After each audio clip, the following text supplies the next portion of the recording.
সালাত মানে আমরা কি বুঝি? নামাজ। আপনি আরবি ডিকশনারি খুঁজে দেখেন তো নামাজ আছে নাকি, সেখানে দেওয়া আছে সল্লাইতু উদাবিন না, আমি বাঁকা লাঠিকে আগুন দ্বারা সোজা করেছি, তার নাম হলো সালাত। সালাত মানে কি? বাঁকা লাঠিকে আগুন দ্বারা সোজা করা, তার নাম কি? সালাত। এটা হলো আবিধানিক অর্থ। মানুষ তো খারাপ হয়ে যায়, মানুষকে ভালো করে কে বলেন তো? নামাজ। ইন্নাস সালাতা তানহা আনিল ফাহশাই ওয়াল মুনকার, নিশ্চয়ই নামাজই পারে মানুষকে অন্যায়, অবিচার, জুলুম, নির্যাতন সকল কিছু থেকে ফিরিয়ে এনে আল্লাহর দ্বীনের পথে তুলে দিতে যে সক্ষম, সেটা হচ্ছে সালাত। তাহলে সালাতের আবিধানিক অর্থ কিন্তু ওই যে লাঠিকে তো এমনি সোজা করা যায় না, কি লাগে? আগুন লাগে। কাঁচা বাঁশকে আগুন দিয়ে যখন গরম করে বস্তা দিয়ে চাপে ধরবেন, দেখবেন যে বাঁকা লাঠি কি হয়ে গেছে? সোজা হয়ে গেছে। এই যে বেতের লাঠিগুলো দেখবেন ভাঁজ করে, এটা কি দিয়া? আগুন দিয়া। কিন্তু এটা কাঁচা থাকতে হবে, শুকাইলে হবে না। আমি যেটা বোঝাতে চেয়েছি, আল্লাহ পাক এখানে যে কাফের ব্যবহার করেছে, কাফের কাজ হলো সত্যকে কি করা? গোপন করা। আর কৃষকের কাজ কি? সত্য গোপন করা। ওর কাজ হলো বীজকে ঢেকে দেওয়া। বীজ কি করা? ঢেকে দেওয়া। যার কারণে বীজকে যখন আপনি না ঢাকবেন ততক্ষণ পর্যন্ত আপনার চারা গজাবে না। এটা হলো বীজের ধর্ম। বীজ শুধু ফেললেই হবে না, এটাকে মাটির সাথে কি করতে হবে? ঢেকে দিতে হবে, গোপন করে দিতে হবে। উপরে থাকলে সেভাবে বীজ আপনার সঠিকভাবে চারা গজাবে না। এখন বীজের আবার ধর্ম আছে।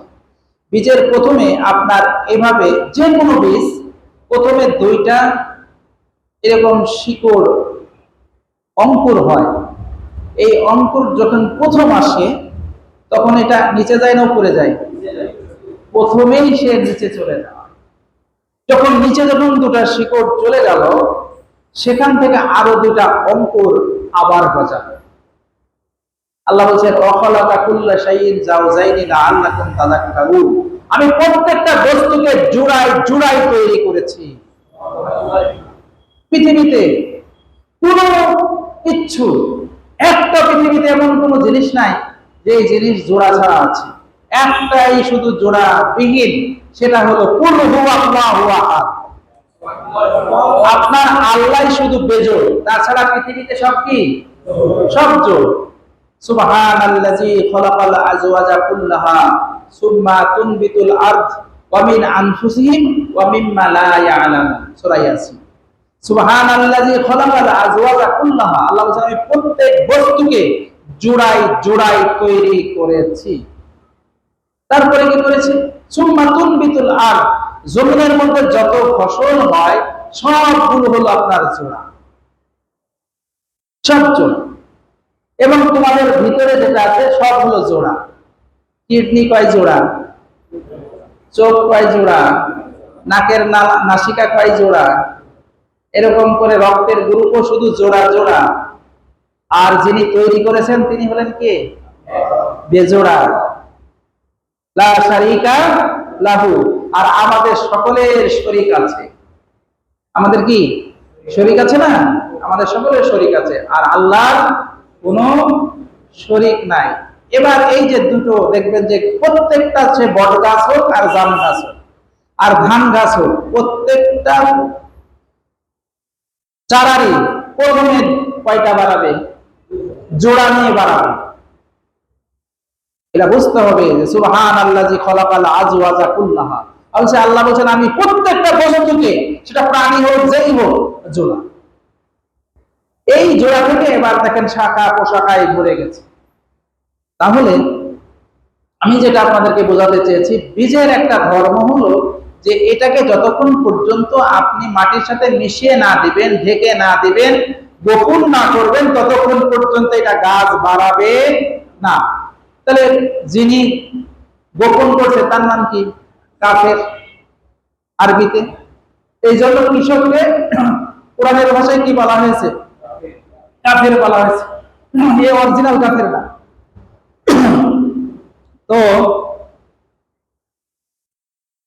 এই কৃষক মাঠে যাওয়ার পরে সে দেখতে পাচ্ছে যে একদম সবুজ শ্যামল ফসলে ভরপুর। কৃষকের মন আনন্দে নেচে ওঠে কিনা বলুন? যে হ্যাঁ, ধান লাগাইছি ভাই, ধান হয়েছে, আলহামদুলিল্লাহ। কত করে যাবে নিকো? তোমার যে ধান দেখলাম বিঘা প্রতি তো 60 মণ যাবে, তত হয় নাকি? না, হবে। গল্প হচ্ছে কিনা? কিস নিয়ে? কি নিয়ে বলেন তো? ধান নিয়ে। এরপরে কিছুদিন পর আবার জমিতে গেছে, দেখছেন যে ধানের এবার শীষ বাড়াই গেছে। যেই শীষ বাড়াই গেছে, তখন আপনার ওই ধানের যে শীষ বাড়াইছে সেই ধানের যে দুটা পাতা এবার দেখবেন যে কালো কালো স্পট করেছে। তারপরে দেখতে যাবেন, দেখবেন যে এই ধানের পাতাগুলো সবুজ ছিল, হয়ে গেছে কি হলুদ হয়ে গেছে। এরপরে দেখবেন যে শীষ বাড়াইছে, এই শীষটা এখন কি হয়েছে? নুয়ে পড়েছে।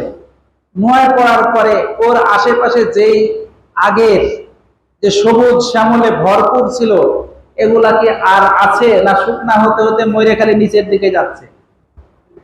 সবগুলো প্যারালাইজ হওয়া শুরু হয়েছে। কি বলেন? এরপর একটা ঝাঁকুনি আসলো, সবগুলো শুয়ে পড়লো। ধান শুয়ে পড়ে না বাতাসে? এরপরে কিছুদিন পরে যদি আপনার ধান পেকে গেছে কিন্তু কাটতে যান না, ধান আপনাকে খাতির করবে না, জমিনে শুয়ে পড়বে। কিছুদিন পর আবার থাক, আরো 2 মাস থাক। ওই যে গর্ব করছিলেন যে 60 মণ হবে, এখন কয় মণ হবে? 1 মণ হবে না, 0 মণ। আল্লাহ বলছেন সুম্মা ইয়াকুনু হুতামা, এরপরে এটা হলো খড়কুটায় পরিণত হয়ে যায়। এই যে ধান আবার আপনি যখন কাটলেন, ওই মাড়াই করলেন, মাড়াই করার পরে এবার যে খড়, এখন এমনি খড়ের মূল্য আছে, কিন্তু যখন খড় আপনি জমিতে হলো ধান কাটে ওখানেই পানি টানি হয়ে গেছে, মাড়াই করলেন, ওই খড়ের কি আর আপনারা দাম দেন নাকি? কোথায় পড়ে থাকে? জমিনে পড়ে থাকে। ওটার কোনো ভিত্তি আপনার কাছে 5 পয়সা নাই। কোনো বস্তা ভরে শীষটা নিয়ে চলে আসতে পারলেই বাঁচা যায়, কেননা জমিতে পানি হয়ে গেছে। আল্লাহ বলছেন সুম্মা ইয়াকুনু হুতামা, এরপরে সেটা খড়কুটায় পরিণত হয়ে গেল। ওয়াফিল আখিরাতি আযাবুন, আখিরাতে রয়েছে কঠিন আযাব, ওয়া মাগফিরাতুম মিনাল্লাহি রিদওয়ান, আর অথবা ক্ষমা আল্লাহর পক্ষ থেকে পুরস্কার। এর সাথে আল্লাহ আযাব আর মাগফিরাতের কথা কেন বললেন? একটা ধান গাছের সাথে তুলনা করে আমার আপনার জীবনকে আল্লাহ পাক বদলিয়ে দিতে চেয়েছেন। সুবহানাল্লাহ বলেন। কেমন? একটা শিশু যখন জন্মগ্রহণ করে তার চাহিদা কি? শুধু মায়ের বুকের দুধ। কি বলেন, ঠিক কিনা? এরপরে এই শিশুটা যখন একটু বড় হয়, তার বাড়তি খাবারের প্রয়োজন হয় কিনা? যখন বাড়তি খাবারের প্রয়োজন হলো, বাড়তি খাবার দেওয়া হলো, এই শিশুটার বয়স যখন 5 বছর হলো, তখন কেজি স্কুলে আপনারা ভর্তি করেন কিনা? যখন কেজি স্কুলে ভর্তি করেন, মা ব্যাগ নেয় আর ছেলেকে হাঁটাই নেয়। মা এটা খাবো, ওটা খাবো, টাকা দাও। তখন 2 টাকা বলে, কয় টাকা দাও? 2 টাকা বলে, 5 টাকা নেই। বলে যে না, 5 টাকা নেবো না। কয় টাকা চাহিদা বলেন? 2 টাকার চাহিদা। 10 টাকারে না, 10 টাকা নেব না, 2 টাকা। যখন প্রাইমারিতে যাই তখন তার 10 টাকার চাহিদা হয়। যখন হাই স্কুলে যাই তখন 20 টাকার চাহিদা হয়। যাবা টাকা দাও, ভাড়া 5 টাকা, 5 টাকা 10 টাকা, আর খাইতে হবে টিফিনে 10 টাকা, 20 টাকা হলেই হবে। কি বলেন? যখন কলেজে যাই 100 টাকা না থাকলে পকেট কি গরম হয়? বন্ধু বান্ধব আছে, একটু সিগারেট আছে, 100 টাকার চাহিদা হয় কিনা বলেন? 100 টাকা হলে সেদিন সে রাজা। আমরাই যখন দাখিলে পড়তাম 50-60 টাকা থাকলেই সেই সময় মানে অনেক ধনী মনে হতো মনের কাছে, জান পকেট গরম আছে, খাওয়া যাবে আজকে সারাদিন। এবার যখন বিশ্ববিদ্যালয়ে পড়া যায় তখন 500 টাকা না থাকলে কিন্তু পকেট কি হয় না, মানায় না। এরপরে যখন চাকরির জন্য যখন খোঁজা হয়, খুঁজতে খুঁজতে যখন আপনাকে আল্লাহ একটা চাকরি দিয়ে দিল, তখন 500 টাকায় কি আপনার আমার পকেট ভরে? কথা ভালো করে বুঝেন, পকেট ভরে? কমপক্ষে 20,000 টাকা বেতন, তাও শুধু উপরি কামাইয়ের জন্য ধান্দা করে যে এটা থাক। তখন একটা কি প্রয়োজন হয়ে পড়ে যে একটা সংসার করতে হবে, বিয়ে শাদী। তখন 30,000 টাকা বেতন আর ঘুষ হলো আরো 20,000 টাকা দিয়ে মোটামুটি চলতে থাকে। আগে 20 টাকাই হতো, এখন 20,000 পাগলের হয় না। কি বলেন, ঠিক কিনা? ঠিক বলছি না ভুল বলছি? আমি উদাহরণ দিচ্ছি, খালি মেলাই নেবেন, তারপরে আমাদের আলোচনা এখানে শেষ হয়ে গেল। এরপরে যে এতদিন ভাড়া আছি, একটু জায়গা না কিনলে কেমন হয়? এই জায়গা কিনতে যায় বেচারা এবার টাকা গোছাতে যায় নাজেহাল। এখন কি আর তার 2,000 টাকায় পেট ভরে? 1 লাখ টাকায় কি তার কিছু হচ্ছে? এখন বাড়ি জমিটা কিনা হয়ে গেল, এখন একটু টিনের চালা করলেই হয়। বলছে না, টিনের চালা করলে তো কেমন হয়, একটু আস্তে আস্তে করবো, তবে 5 তলার একটা কি ফাউন্ডেশন। তো 5 তলার ফাউন্ডেশন দিয়ে 1 তলা হলো। মনের ভিতরে আশা কি? কথা বলেন। 5 তলার 1 তলা হয়েছে, মনের আশা কি মিটবে? মনের আশা তো মিটার কথা না, কেন আপনার তো নিয়ত আছে কয় তলার? মিটবে কি করে বলেন? যখন আর মিটে না, দুনিয়া শুধু হাসরায়, হাসরাইতে হাসরাইতে হাসরাইতে শেষ করে দেখা গেল যে হঠাৎ করে একদিন প্যারালাইজ হয় কিনা এরকম। এরপরে 3 পা, এরপরে দেখা যাচ্ছে আর জীবন চলে না। এরপরে দেখা যাচ্ছে যে আর সে বিছনায় থেকে উঠে না। ধান গাছের মতন হলো কিনা এবার বোঝানি হয়ে গেছে না, খড়কটায় পরিণত হয়ে গেছে। এখন যেই প্রত্যেকটা ইটের সাথে কথা বলে আপনি যে বাড়িটা করেছেন, ওই বাড়িতে বেটার বয়সে বলে যে এই মুরব্বী কবে যে যাবে এই বাড়ি থেকে, তখন কিন্তু কলিজায় শান্তি পায়। কথা ঠিক বলছে না ভুল বলছে বলতে হবে? যে খালি মুরব্বী সব সময় খালি বকে, কিন্তু আপনার কষ্ট অর্জিত এই ঘাম ঝরানো টাকা আপনার নাতি কি জানে যে আপনি এই করে ওই বিশ্ববিদ্যালয় থেকে পড়ে এই পর্যন্ত গুছিয়ে গুছিয়ে গুছিয়ে গুছিয়ে এই টাকা দিয়ে আপনি বাড়ি করেছেন? আর আপনার নাতি এসে সিগারেট খায় আর বলে দাদা কবে মরে না কেন, আব্বার অংশটা তো আমি পাবো। কি বলেন, ঠিক কিনা? আল্লাহ বলছেন যে অফিল আখিরাতে আযাবুন শাদীদ, তোমাদের জন্য আখিরাতে রয়েছে কঠিন শাস্তি। কারণ কি? ওই যে বিশ্ববিদ্যালয় প্রাইমারি থেকে শুরু করে একদম পায়খানা পর্যন্ত কিসের পিছনে ছিল মেহনত বলেন? সংসার আর দুনিয়া। আল্লাহর কাছে হাজিরা দেওয়ার সময় হয়নি, আল্লাহর কাছে যাওয়ার সময় হয়নি, মসজিদে আসার সময় হয়নি, 1 টাকা দান করার সময় হয়নি, ভালো একটু মানুষের সাথে আচরণ করার সময় হয়নি, ভালো কাজে বসার একটু সময় হয়নি। যা কিছু করেছে শুধু চোখের ধান্দায়, শুধু মরিচিকার পিছিয়ে দৌড়িয়েছে। কি বলেন, ঠিক কিনা? আল্লাহ বলছেন অফিল আখিরাতি আযাবুন শাদীদ, তোমাদের জন্য রয়েছে কঠিন থেকে কঠিনতর শাস্তি আপনাদের। কারণ হলো এই যে আল্লাহ পাক একটা ধান গাছ দিয়ে আমাদের জীবনকে আল্লাহ পাক তুলে ধরেছেন। তো আল্লাহর যে সিস্টেম, আল্লাহর যে তরিকা, আল্লাহ পাক খুব সিম্পল উদাহরণ দিয়ে আমাদেরকে হলো বোঝাতে চায়। কেননা এই ধান গাছের উদাহরণ বুঝবে না কোন পাগল বোঝান? সব পাগলের জ্ঞান আছে, সব পাগলের কি আছে? জ্ঞান আছে। তা নাহলে কোন পাগলকে দেখেছেন প্লেট নিয়ে পায়খানায় যেতে? প্লেট নিয়ে পায়খানায় গেছে, বদনা নিয়ে যায়। মানে সব পাগলেরই জ্ঞান আছে। যাতে সব পাগল বুঝতে পারে, এই জন্য আল্লাহ পাক একটা ধানের উদাহরণ সেট করেছেন, একটা ঘাসের উদাহরণ সেট করেছেন, একটা জমির উদাহরণ সেট করেছে, যাতে আমাদের আশেপাশে যে জমিগুলো আছে এটা দেখে যেন বান্দা শুধু নিজের ধান্দা না করে আল্লাহরও ধান্দা করে। জোরে বলুন সুবহানাল্লাহ। এরপরে দেখেন যে আমরা যখন মরে যাই তখন আমাদের দানের খাতটা কি একটু বেড়ে যায়।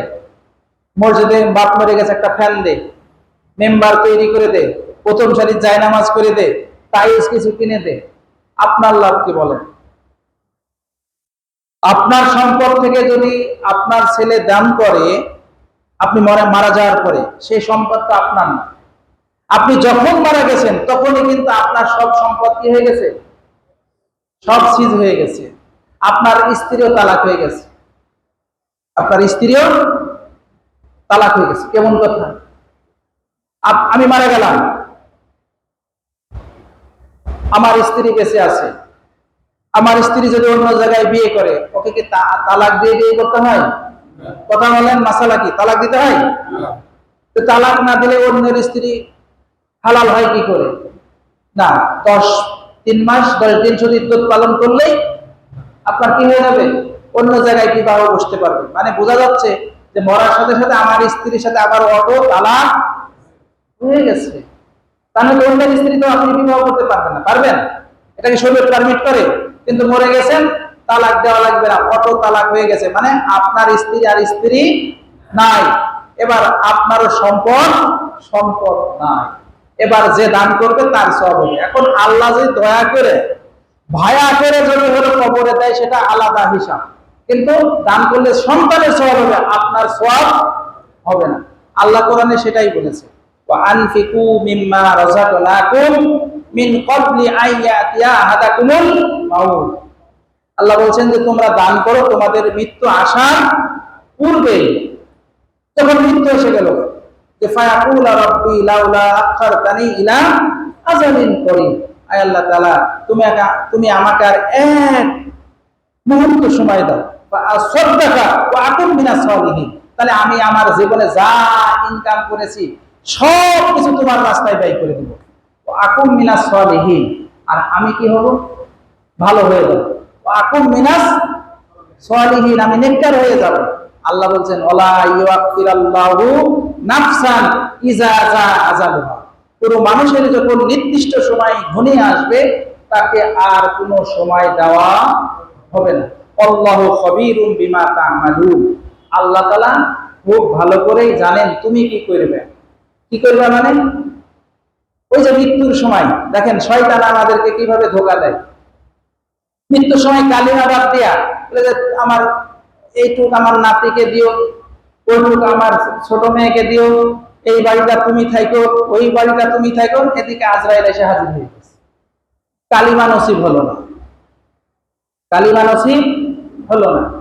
এখন আল্লাহ দয়া করে আবার তাকে 1 বছরের জন্য হায়াত আবার দিয়ে দিয়েছে।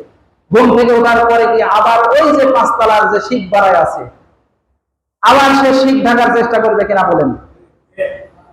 এই জন্য আল্লাহ বলছেন আল্লাহু খবীরুম বিমা তা'মালুন, বান্দা তুমি যা করছো সব কিছু খবর আমার কাছে রয়েছে।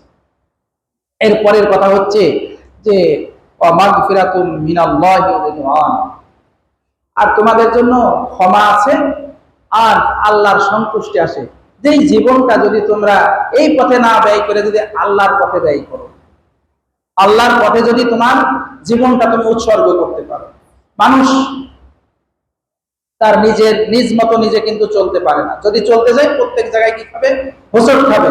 আর যদি আল্লাহর নির্দেশিত পথ অনুযায়ী যদি কেউ চলে, তাহলে তার ইহকালে যেমন শান্তি, পরকালে তেমন তার কি রয়েছে? মুক্তি রয়েছে। এরপরে আল্লাহ পাক বলেন আমাল হায়াতুদ দুনিয়া ইল্লা মাতাউল গুরুর, পার্থিব জীবন একটা মরীচিকা ছাড়া আর কিছুই না, একবারে ধোঁকা ছাড়া আর কিছুই না। জীবনটা কেমন দেখেন, আপনি যদি পানিকে খামচিয়ে ধরেন, কতটুকু পানি উঠবে হাতে বলেন? ভিজবে হাত, পানি উঠবে কি? পানিকে খামচিয়ে ধরলে যেমন উঠে, দুনিয়াকে আপনি আঁকড়ে ধরলে কবরে যাওয়ার সময় আপনার এরকমই উঠবে। কথা বোধহয় ক্লিয়ার? আল্লাহ পাক এটাই বলতেছেন যে দুনিয়া তোমাদের জন্য এরকম একটা হিসাব। কিন্তু এই দুনিয়াতে আমার আপনার একটা ক্ষেত্র আছে। এই ক্ষেত্রটা কি? যে হয় আমাকে জাহান্নামের পথ বেছে নিতে হবে অথবা জান্নাতের পথ বেছে নিতে হবে। এরপরে আল্লাহ পাক বললেন, যেহেতু আর 5 মিনিট সময় আছে, পরের আয়াতটা থেকে আমি আলোচনা শেষ করি। সাবিকু ইলা মাগফিরাতিন মির রাব্বিকুম ওয়া জান্নাতিন আরদুহা আস-সামাওয়াতু ওয়াল আরদ। আল্লাহ বলছেন সাবিকু, ওই মানুষেরা এবার তোমরা দৌড়াও ইলা মাগফিরাতিন মির রাব্বিকুম, তোমার রবের ক্ষমার দিকে দৌড়াও। ক্ষমা আছে যেখানে, দৌড়াও তুমি সেখানে। ওয়া জান্নাত, আর জান্নাতের দিকে দৌড়াও। আরদুহাস সামাওয়াতি ওয়াল আরদ, যার প্রশস্ত হবে আসমানের এবং জমিনের যে ফাঁকা জায়গা, যেমন আল্লাহর জান্নাতের প্রশস্ত হবে তেমন। এটা উইদ্দাত লিল্লাযিনা আমানু বিল্লাহি ওয়া রাসূলিহি, এই জান্নাত প্রস্তুত করে রাখা হয়েছে কাদের জন্য? যারা ঈমান এনেছে আল্লাহর উপরে আর তার রাসূলের উপরে। যালিকা ফাদলুল্লাহ ইউতিহি মাইয়াশা, এটা আল্লাহর অনুগ্রহ, আল্লাহ যাকে চান তাকে এই অনুগ্রহ দান করে থাকে। আল্লাহু যুল ফাদলিল আযীম, আল্লাহ তাআলা বড়ই অনুগ্রহশীল। জান্নাতের কথা যখন আসলো, তখন একটু জান্নাতের টাইমে সেরে দেব। তো জান্নাতের ওয়াজটা একটু করে, আপনাকে আমাকে জান্নাতে যাওয়ার যে একটা কৌশল বা কায়দা, এইটা যখন আমার আপনার মৃত্যু হতে চলবে, তখনই আল্লাহ পাক ফেরেশতা এসে সালাম দিয়ে আপনাকে জান্নাতে প্রবেশের জন্য অনুরোধ করবে। সূরা নাহাল 32 নম্বর আয়াত, আল্লাযীনা তাতাওয়াফাহুমুল মালায়েকা, যখন মৃত্যুর সময় মানুষের ঘুণে আসে, কেমন মৃত্যু? মালাইকাতুত তাইয়্যিবিনা, পবিত্র আত্মা যে গঠন করতে পেরেছে, আত্মাকে যে কলুষিত করেনি, আত্মাকে কি করেছে? গঠন করতে পেরেছে। ফেরেশতারা তাদেরকে বলছে, ফাকালু সালামুন আলাইকুম উদখুলুল জান্নাতা বিমা কুনতুম তা'মালুন। ওই ফেরেশতারা এসে বলছে, ও আল্লাহর বান্দা, তোমার উপরে আল্লাহর সালাম। ফেরেশতা এসে আপনাকে সালাম দিচ্ছে, সুবহানাল্লাহ। সালাম দিয়ে বলছেন, উদখুলুল জান্নাহ, এই জান্নাতের মধ্যে তুমি কি করো? প্রবেশ করো। বিমা কুনতুম তা'মালুন, তুমি যে আমল করতা, এই আমলের আজকে স্বাদ, আমলের আজকে সওয়াব, আমলের আজকে জিন্দেগি, এই সব কিছু আজকে তুমি পাওয়া শুরু করেছো। আচ্ছা বলেন, যে আপনি নামাজ পড়েছেন, নামাজের কোনো কি ফজিলত দুনিয়ায় পেয়েছেন? হজ করেছেন, ফজিলত পেয়েছেন? যাকাত পেয়েছেন, ফজিলত পেয়েছেন? ফজিলত তো আপনি এই জন্য দিচ্ছেন না, আপনি কার জন্য দিচ্ছেন? আল্লাহর জন্য, এবং জান্নাতে নেবেন এই জন্য তো, নাকি বলেন? দুনিয়ায় যদি দুনিয়ার উদ্দেশ্যে নামাজ পড়েন, তাহলে সে তো মুনাফিক হলো।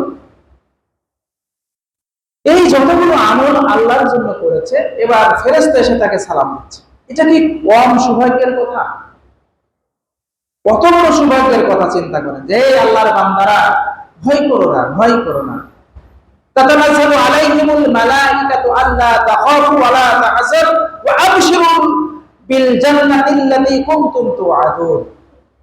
ফেরেশতারা এসে আপনাকে বাণী শোনাচ্ছে, তোমরা আল্লাহর বান্দা, ভয় করো না, চিন্তাও করো না, তোমাকে জান্নাতের শুভ সংবাদ দেওয়া হচ্ছে, তুমি জান্নাতে প্রবেশ করো। আপনার যখন জান কবজ হচ্ছে, তখনই এইভাবে ফেরেশতারা আপনাকে স্বাগত জানাচ্ছে। সুবহানাল্লাহ বলবেন না? একই নিয়ামত, একই নিয়ামত।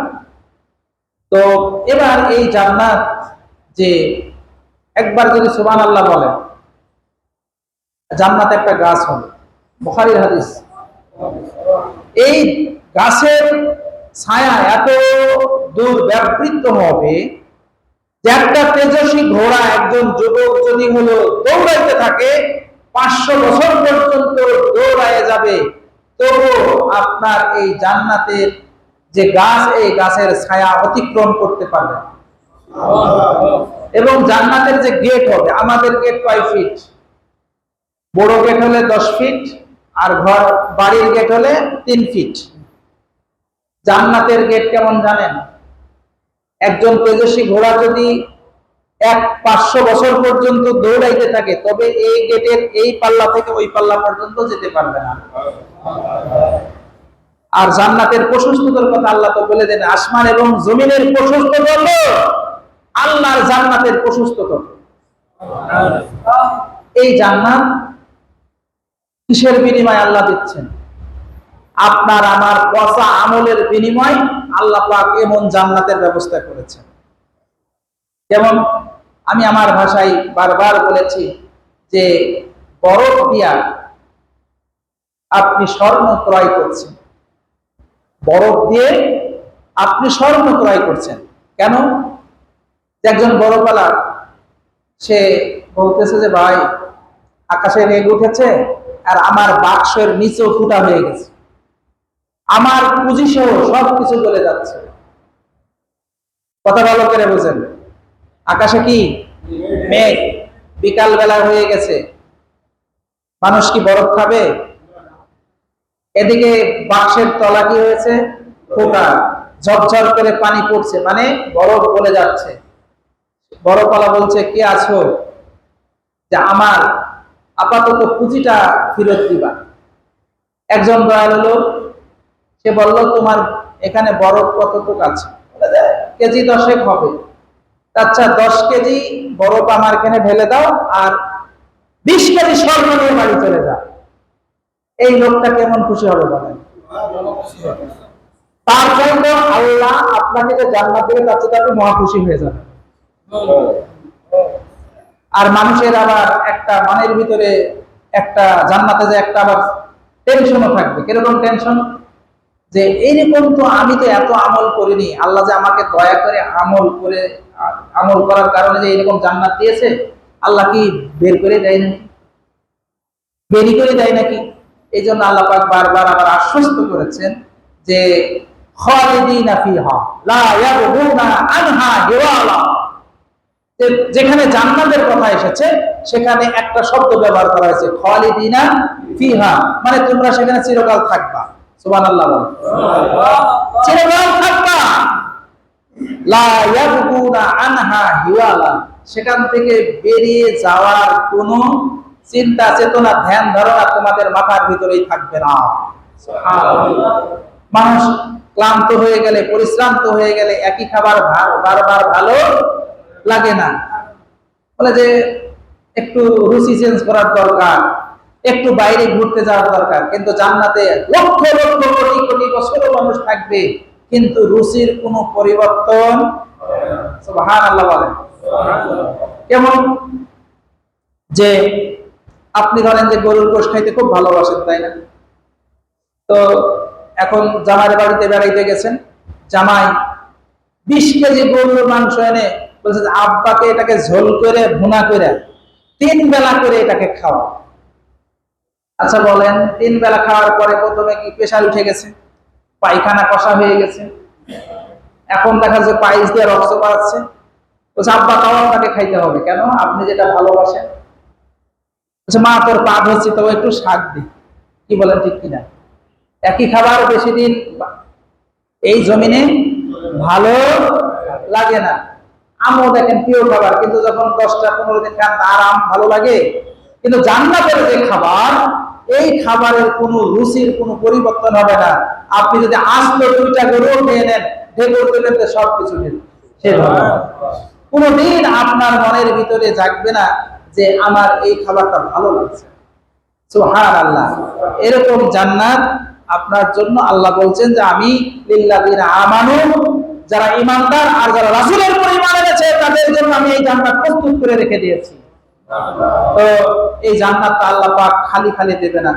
জান্নাতের কথা যেখানে এসেছে সেখানেই দেখবেন যে একটা শর্ত দিয়ে দিয়েছে, ইন্নাল্লাযিনা আমানু ওয়া আমিলুস সলিহাত কানাত লাহুম জান্নাতুল ফিরদাউস। যেখানে জান্নাতের কথা আছে সেখানে সৎ আমল আর ঈমানের কথা এসেছে। ঈমান ঠিক নাই, আমল ঠিক নাই, নেক কাজ নাই, আমি জান্নাতে যেতে পারবো না। আল্লাহ রাব্বুল আলামিন আমাদের সকলকে কবুল করুক। আরো 5 মিনিট, তাহলে প্রশ্ন উত্তর দিয়ে দেন। আল্লাহ রাব্বুল আলামিন আমাদের সকলকে কবুল করুন, যেন আল্লাহ আমাদেরকে একসাথে জান্নাতে যাওয়ার সুযোগ করে দেন। জোরে বলুন আমিন। তো এই জান্নাতের কথা আর কোরআনে কত জায়গায় যে এসেছে সেখানে আপনারা ভালো করে খুঁজে দেখবেন, সেইখানে দুটো শব্দ আল্লাহ পাক ব্যবহার করেছেন। একটা হলো যে ইন্নাল্লাযিনা আমানু ওয়া আমিলুস, এই একটা। আর শেষের দিকে আরেকটা শব্দ ব্যবহার হয়েছে খালিদিনা ফিহা, মানে জান্নাতে যদি আমি আপনি যেতে চাই, শুধু শুধু হলো যাওয়া সম্ভব না। প্রথমে দুইটা লাগবে, পরে একটা থাকবে আপনার জন্য। প্রথমে দুইটা কি? যে ঈমান। কোন শিরিক বেদাত করে গেলে সে কখনো জান্নাতে যেতে পারবে না। শিরিক বেদাতও করেনি কিন্তু আমলও নাই, তারও হবে না। এই জন্য যে শিশুরা মারা যায়, তার শিরিক বেদাতও নাই, আবার নেক আমলও নাই, ও জান্নাতে থাকবে না, ও থাকবে আরাফে, আরাফ নামক স্থানে থাকবে। এবং জান্নাতে থাকলে সে গেলমান হিসেবে থাকবে, বয় হিসাবে থাকবে, কিন্তু সে অরিজিনাল জান্নাতি নয়। জান্নাতে যাওয়ার জন্য যেটা শর্ত, ঈমান আর নেক আমল। যত জায়গায় জান্নাতের কথা আছে তত জায়গায় হলো আপনার নেক আমলের কথা বলা আছে। তো পক্ষান্তরে যারা জাহান্নামে যাবে তাদের কাছেও একই শব্দ ব্যবহার করা হয়েছে, যে খালিদিনা ফিহা, জাহান্নামে গেলে চিরকাল জ্বলতে হবে। আর আরেকটা কথা বলা হয়েছে ইন্নাল্লাযিনা কাফারু ওয়া কাযযাবু বিআয়াতিনা। এই কথাটা যে কোরআনে কত জায়গায় এসেছে দেখবেন, যে যারা আল্লাহকে অস্বীকার করলো, আল্লাহর সাথে কুফরি করলো আর অস্বীকার করলো, তাদের জন্য রয়েছে কি? জাহান্নাম। তাহলে জাহান্নামে যাওয়ার জন্য শর্ত হলো কুফরি করা, জান্নাতে যাওয়ার জন্য শর্ত হলো ঈমান। জাহান্নামে যাওয়ার জন্য শর্ত হলো আপনার এলোমেলো কাজ করা, আর জান্নাতে যাওয়ার জন্য শর্ত হলো আপনার সোজা কাজ করা। তো আল্লাহ রাব্বুল আলামিন আমাদের সকলকে কবুল করুন, আমরা যেন জান্নাতের মেহমান হতে পারি। আমাদের হারানো বাড়ি জান্নাত আমরা যেন আবার কি ফিরে পেতে পারি, সেই তৌফিক আল্লাহ আমাদের সকলকে দান করুন, আমিন। ওয়া মা তাওফিকি ইল্লা বিল্লাহ, আলাইহি তাওয়াক্কালতু ওয়া ইলাইহি মুনীব।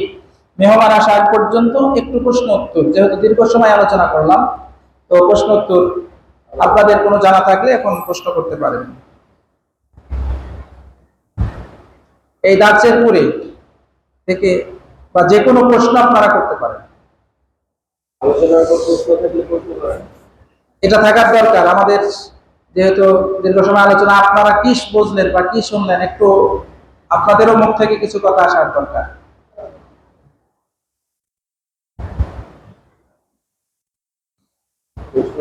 প্রশ্ন নাই?